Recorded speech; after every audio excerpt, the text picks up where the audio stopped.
الرحیم۔ بھائی صاحب، ہماری گفتگو اصول عملیہ میں تھی۔ اصول عملیہ میں سے 3 کی بحث ختم ہو چکی، چوتھے کی ہم نے بحث شروع کی ہے۔ چوتھے کا نام کیا ہے؟ استصحاب۔ ٹھیک، استصحاب کی کل انہوں نے آپ کو لغوی اصطلاحی معنی بتائی، اور استصحاب کا ان 3 اصول کے ساتھ کیا فرق ہے وہ بھی کل آپ کو بتا چکے۔ پھر کل ایک اور بھی چیز آپ کو انہوں نے بتائی کہ استصحاب اور قاعدہ یقین میں کیا فرق ہے۔ آج جناب اس میں بحث ہے کہ استصحاب اگر حجت ہے تو کس عنوان سے حجت ہے؟ حجت تو ہے، اس کا عنوان کیا ہے؟ مثلا اس بندے کو مجھے کھانا کھلانا ہے، یہ تو اٹل فیصلہ ہے، لیکن کس عنوان سے کھلاؤں؟ طالب علم کے عنوان سے کھلاؤں یا پڑوسی کے عنوان سے کھلاؤں؟ ٹھیک ہے، یا ایک انسان کے ناطے؟ تو عنوان تبدیل ہوتے رہتے نا۔ تو فرماتے استصحاب کو جو ہم مانتے ہیں، یا تو یوں کہیں کہ شریعت نے کہا مانو تو ہم مانتے ہیں، یا ہم یہ کہیں کہ استصحاب یقین کا سبب بنتا ہے اور جو چیز یقین کا سبب بنے اس کو ماننا ہے، یا ہم یوں کہیں کہ استصحاب ظن کا سبب بنتا ہے، استصحاب کی وجہ سے ظن پیدا ہوتا ہے اس لیے میں استصحاب کو مانتا ہوں۔ تو اس کو آپ کوئی عنوان تو دینا کہ کس عنوان سے اس کو مانے۔ بات واضح ہوئی؟ بھائی آپ کو یہ چیز پینی ہے، آپ کہتے ہیں کس عنوان سے پیوں؟ اس سے میری پیاس بجھے گی، یا اس سے میرے جسم میں طاقت آئے گی، یہ کیا ہوگا؟ تو فرماتے ہیں کہ اس میں علماء کا جو ہے کہ وہ اختلاف ہے، لیکن علماء کے 2 گروپ کر دیں، قدما اور متاخرین۔ جو قدما ہے وہ اس کو من باب ظن حجت مانتے ہیں، کہتے ہیں کہ جس طریقے سے خبر واحد کے ذریعے ظن پیدا ہوتا ہے تو ہم خبر واحد کو مانتے ہیں، اسی طریقے سے استصحاب سے بھی ہمیں کیا ہے؟ ظن پیدا ہوتا ہے، اس لیے ہم جو ہے کیا وہ استصحاب کو مانتے ہیں۔ تو اس کے بارے میں کوئی دلیل ہونی چاہیے، بغیر دلیل کے ہم بات نہیں مانیں گے۔ کہتے ہیں سب سے پہلی دلیل جو ہے وہ بناء عقلاء، یعنی عقلاء کا گویا کہ ایک یہ طریقہ، یہ روش رہی ہے کہ وہ استصحاب کو مانتے آتے ہیں۔ مثلا آپ پرانے زمانے میں اگر نبی کریم سے ملنے جاتے تھے، آپ تھے کوفے کے، ٹھیک ہے، تو پھر واپس بھی کہاں آئیں گے؟ حالانکہ یہ امکان تو ہے کہ شاید آپ کے گھر والوں نے نقل مکانی کر کے مکے میں گھر لیا ہو، تو آپ کو مدینے سے مکہ جانا چاہیے، لیکن پھر بھی آپ اسی حالت سابقہ کے مطابق عمل کرتے ہیں۔ اور رسول اکرم کے سامنے بھی لوگ حالت سابقہ پر عمل کرتے تھے۔ تو اب اگر حالت سابقہ پر عمل کرنا منع ہوتا تو لرد اشارع ہو، تو شارع سے روکتا، پر شارع کا نہ روکنا یہ دلیل ہے کہ ہم جو کیا حالت سابقہ پر عمل کر سکتے ہیں۔ بات واضح ہو گئی؟ اب فرماتے ہیں کہ بھائی ہم اس بات کو جو ہے کیا ہے نہیں مانتے ہیں۔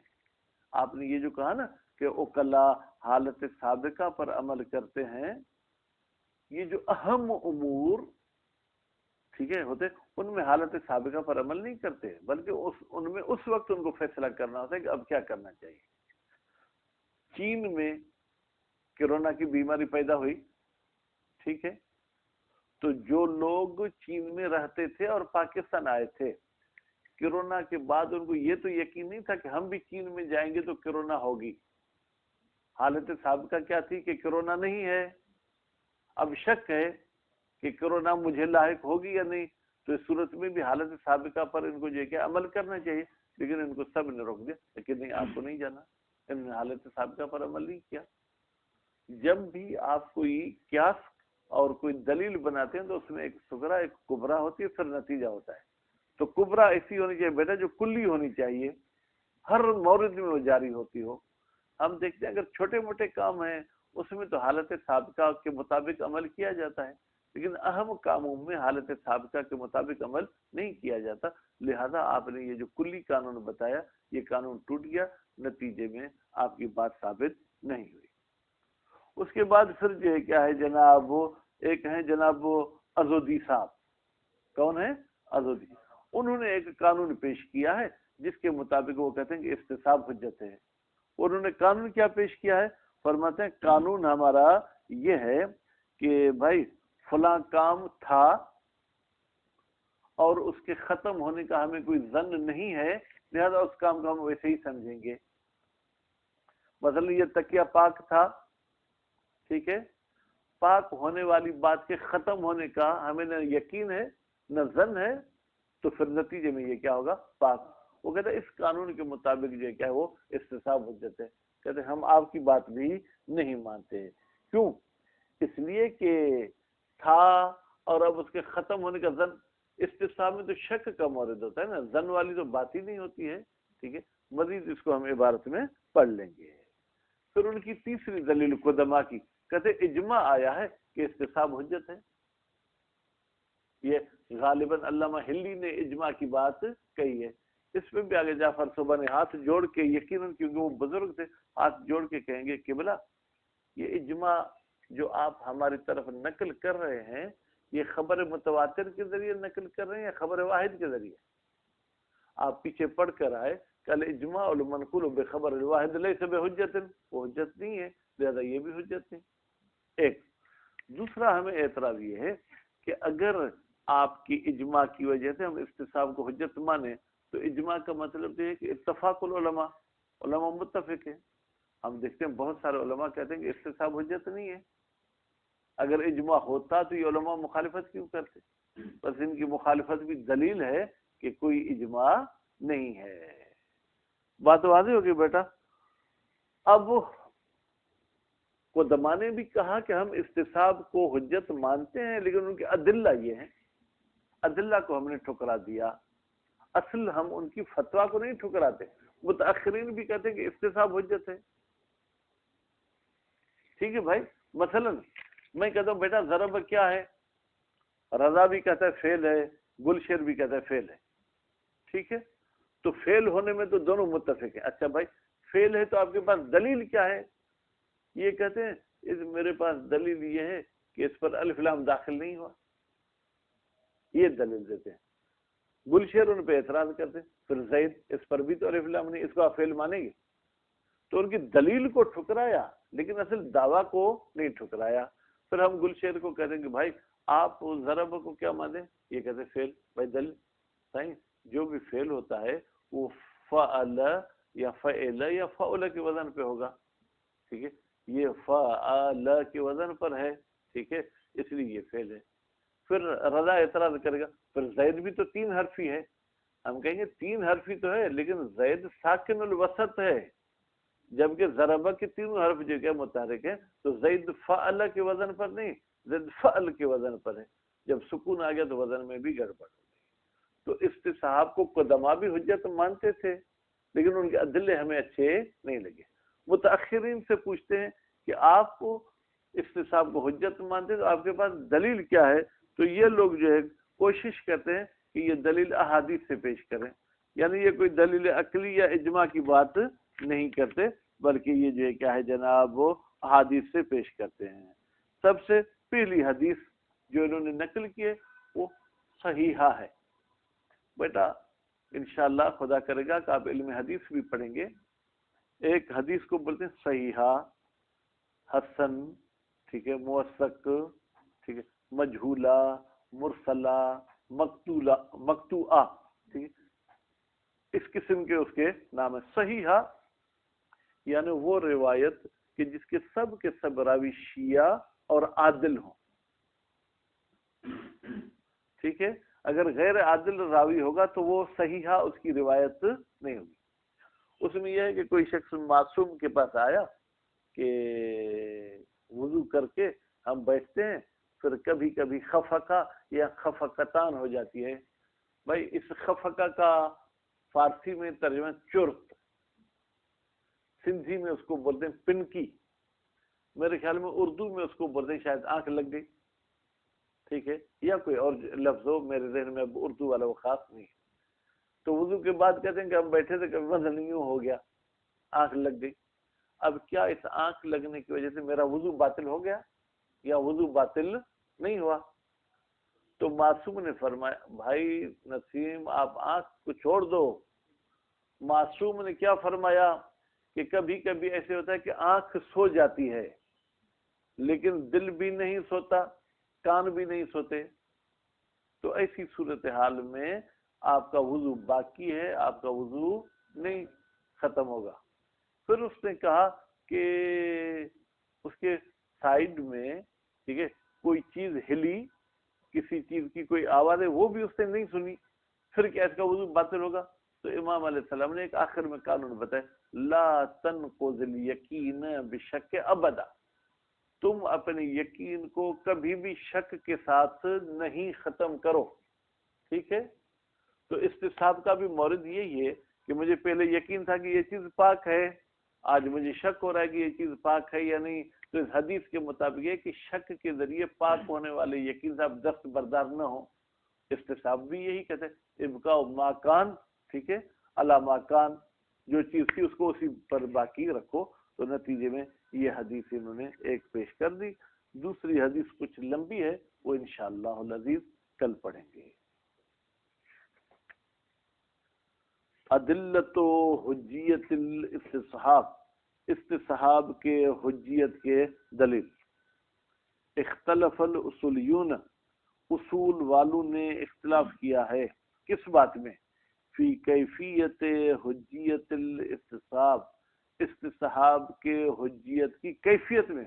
خود حجیت میں بات نہیں ہے، حجت مانتے ہیں کیف. مثلا آج آپ سب کا موڈ ہے کہ گوشت کھائیں، ٹھیک ہے، تو گوشت کھانے میں اختلاف نہیں، کیفیت پکانے میں اختلاف ہے. کچھ کہتے ہیں شوربے والا پکے، کچھ کہتے ہیں بغیر شوربے والا پکے.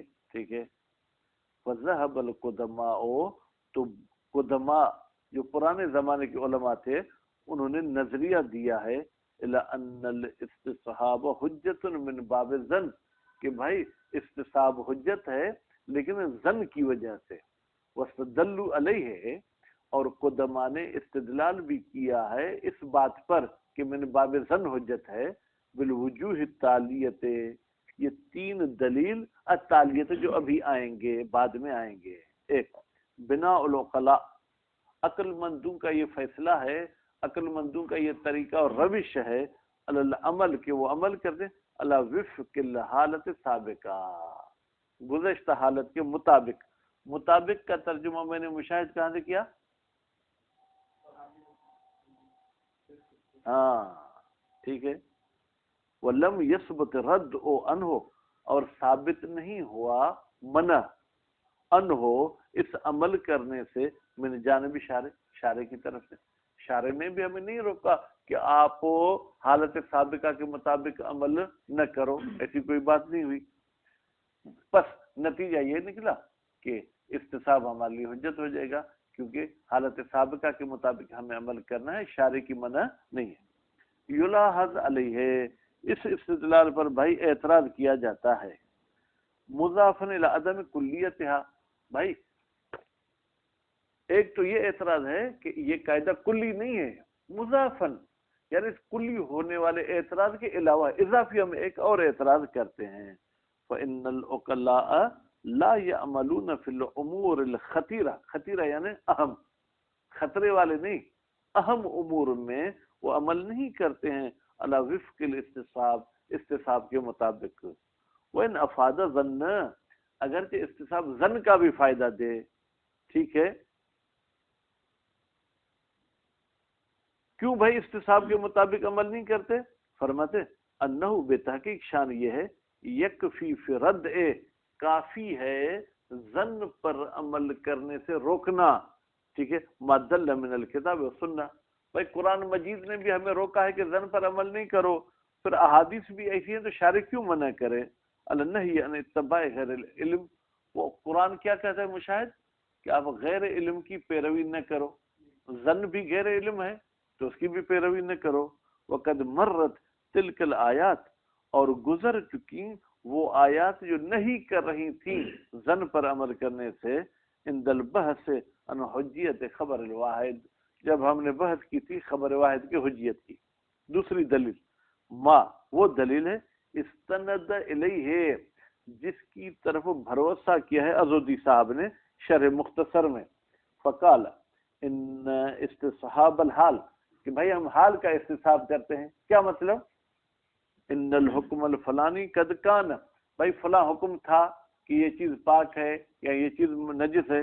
ولم یظن عدمہ، اور اس کے ختم ہونے کا ہمیں ظن نہیں ہوا.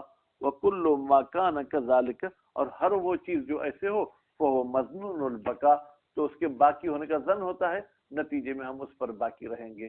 استصحاب بھی یہی کہتا ہے کہ آپ حالت سابقہ پر باقی رہیں، تو گویا کہ ظن کی وجہ سے ہم استصحاب کو مانتے ہیں.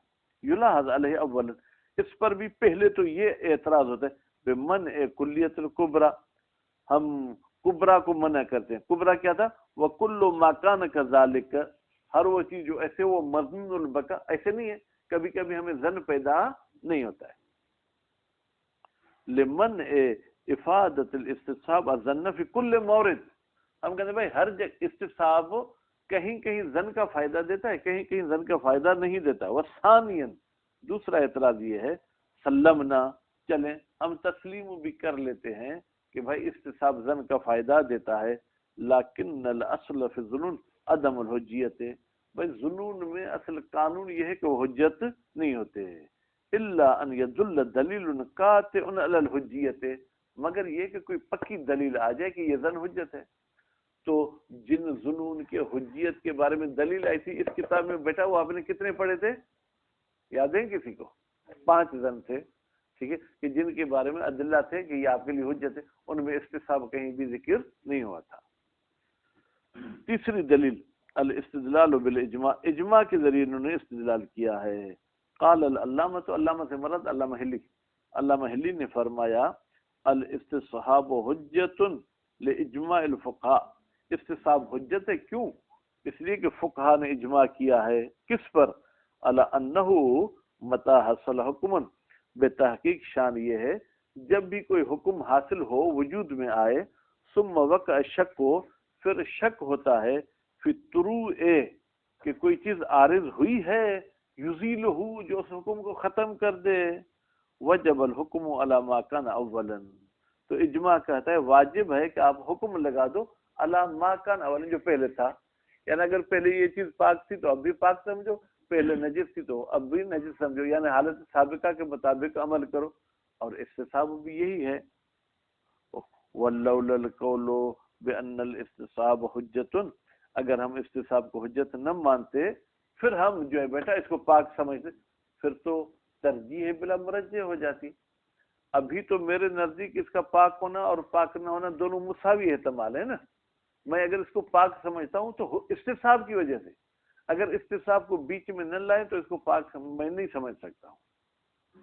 من غیر مرجح، بغیر ترجیح ہے کہ کسی ایک کو ترجیح دینا غلط ہے.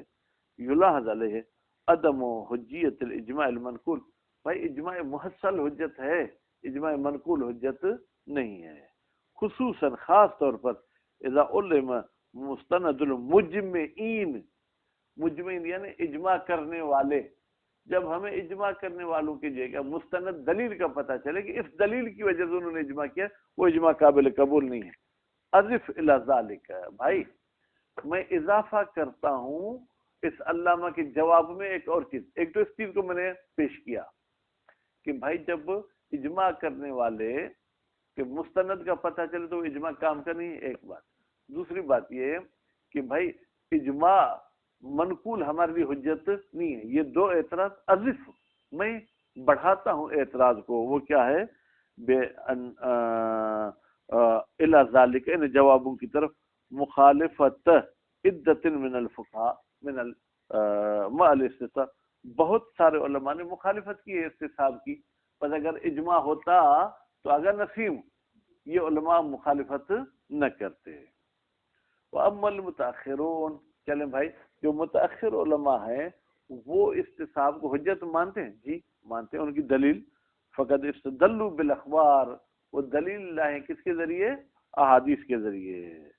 وَأَوَّلُ مَنْ اسْتَدَلَّ بِهَا، اور سب سے پہلا وہ مولوی جس نے استدلال کیا ہے ان اخبار کے ذریعے، الشیخ الجلیل الحسین بن عبد الصمد. وہ شیخ جلیل یعنی عزت والے، جلیل ان کا نام نہیں ہے، ادھم جلیل، جلیل یعنی عزت آب، ٹھیک ہے. وہ کون ہے؟ جناب حسین ہیں جو بیٹے ہیں عبد الصمد کے. یہ حسین ہیں کون؟ والد شیخ بہاؤالدین العاملی، شیخ بہاؤالدین عاملی کے والد ہیں، ٹھیک ہے. پھر یہ آگے سال بھی لکھا ہے، یعنی 918 میں پیدا ہوئے تھے اور 984 میں ان کا انتقال ہو گیا. اب ٹوٹل ان کی عمر کتنی ہوئی جناب سکندر صاحب؟ ہاں 84 میں سے 18 کم کرو تو کتنے بچیں گے؟ پکی بات آپ بتاؤ. سب بھیک جاڑا جڑا ہو جا ارڑا گھٹ کے یہ 84 میں بھی گھٹ کے تو گھنا تھا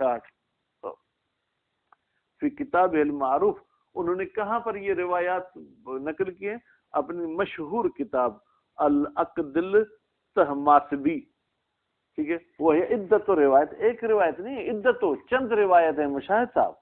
ایک صحیحۃ زرارۃ الاولی، زرارہ صاحب کی 2 روایتیں پیش کریں گے آج. اولا پہلی روایت، روا شیخ توسی بے اسنادہی، روایت نقل کی ہے شیخ توسی نے بے اسنادی اپنے سندوں کے ساتھ، ٹھیک ہے. یا انہوں نے جو سند دی ہے کس سے؟ ان الحسین ابن سعید، حسین ابن سعید سے انہوں نے سند ملائی حدیث کی.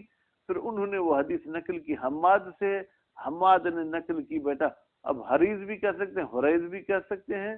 پھر حریز نے نقل کی زرارہ سے. قال زرارہ، زرارہ نے کہا قلت للامام، میں نے امام کو کہا الرجل ینام، ایک مرد سو جاتا ہے، وہ علی وضوء، در حالی کہ وہ باوضو تھا. اتوجب الخفقۃ والخفقتان، آیا ایک مرتبہ آنکھ لگنا یا 2 مرتبہ آنکھ لگنا یہ سبب بنتی ہے اس بندے پر الوضوء کہ وہ دوبارہ وضو کرے، کیونکہ باوضو ہو کے تو وہ سویا تھا.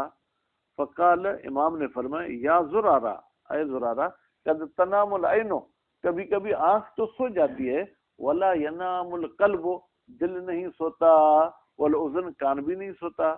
فاذا نامت العین والاذن والقلب، جب یہ تینوں چیزیں سو جائیں، وجب الوضو، پھر وضو واجب ہوتا ہے.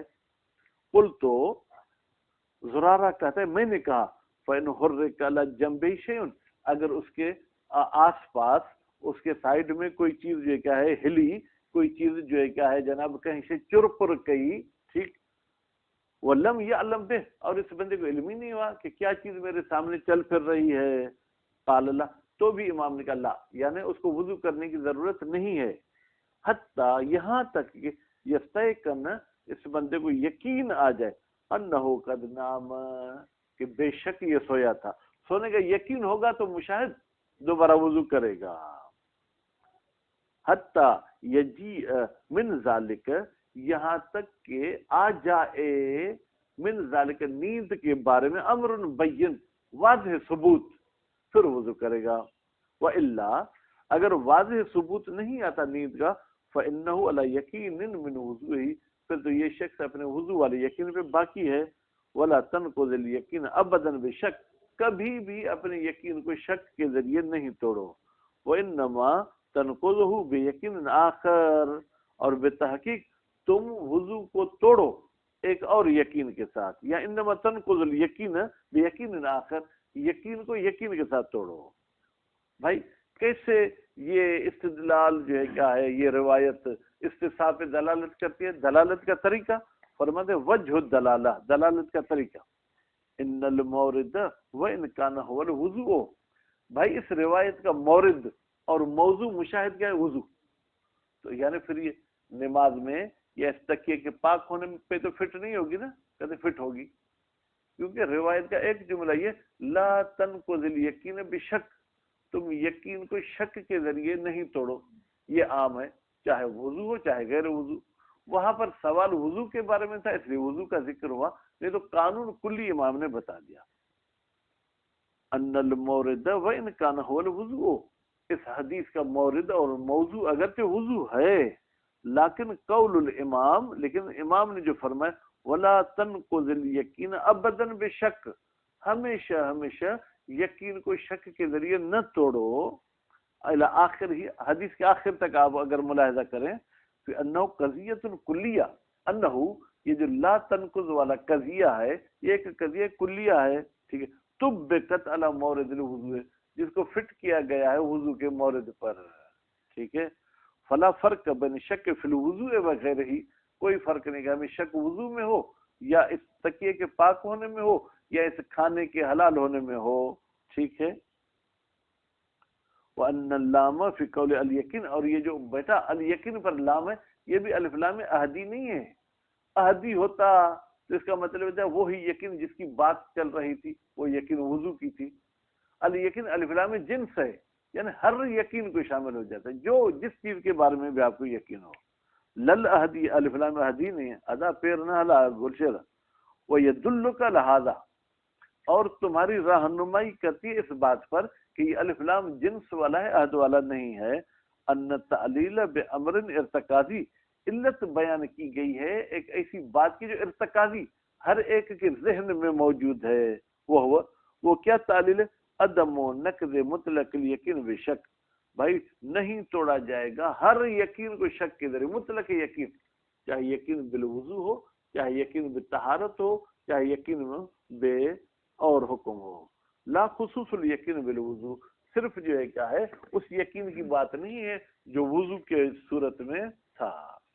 صلی اللہ علیہ محمد و آلہ محمد۔